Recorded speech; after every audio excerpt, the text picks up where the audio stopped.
It's going to die, and it's stupid. Then 0.1% of it is Galileo. It's Einstein. It's Nikola Tesla, right? And so you have to sift through that stuff and not be afraid of the kooky edge, right? Because that's where the good stuff also is. So that's what I think. How do you navigate that kooky edge? Is there like green flags, red flags you look for in these type of people or ideas they have? I get them on the podcast and I look them in the eye. That's sort of honestly, that for me is sort of the best indicator one way or the other.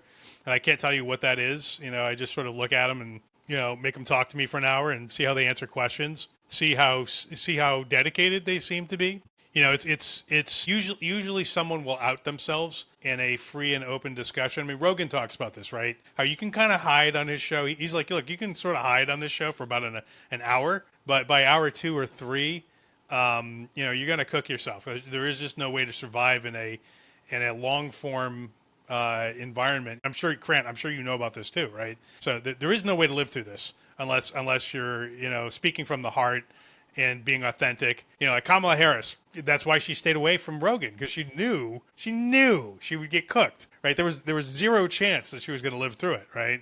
And she wasn't even that skilled as an orator.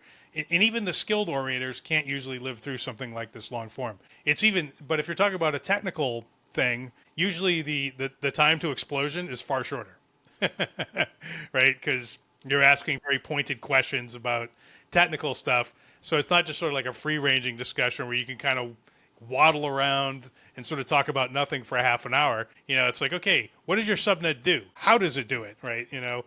Why do you think this AI is going to work versus that one, right? Like the very pointed questions sort of out people faster. So I feel like if you're on for an hour, I'm gonna find you out, or I'm gonna like you, right? Like I love the Nova guys, or the Nova. Sorry, it's a man and a woman, so the team, I should say, to be correct. Love them. They were clearly very serious people. I don't know if they'll find the pharma molecule, but I know they're going to try, and I know that they have the expertise to try. It's a good stab. So that's what I look for.